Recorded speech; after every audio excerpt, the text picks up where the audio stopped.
एक राज्य में एक गरीब राजा रहता था। पड़ोसी राज्य से युद्ध के बाद उसका सारा खजाना खाली हो चुका था।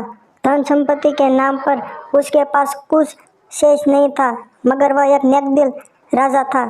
प्रजा की खुशहाली के लिए कुछ भी करने को तैयार रहता था।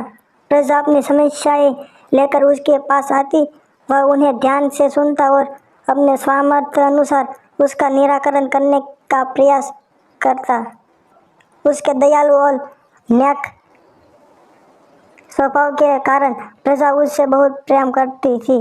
लेकिन राजा को हमेशा इस बात का दुख रहता था कि धन की कमी के कारण वह अपनी प्रजा के लिए ज़्यादा कुछ नहीं कर पाता।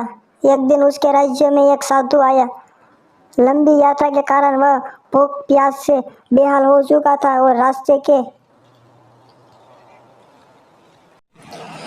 किनारे निढाल होकर बैठा हुआ था।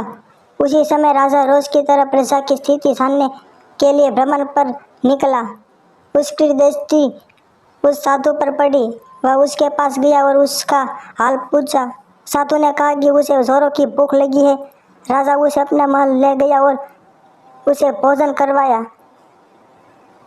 राजा के दयालु स्वभाव से बहुत प्रसन्न हुआ और उसका धन्यवाद देकर पूछा, महाराज आप इतने दुखी क्यों दिखाई पड़ते हैं?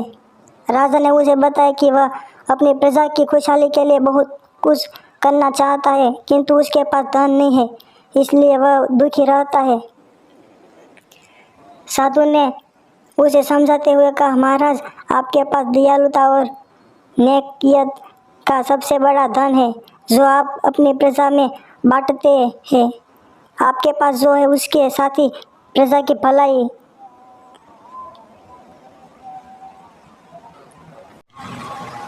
उनकी समस्याओं के निराकरण के लिए सब कुछ करते हैं।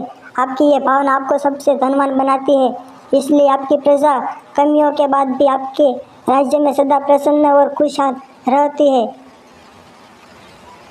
इन शब्दों का राजा पर गहरा असर हुआ।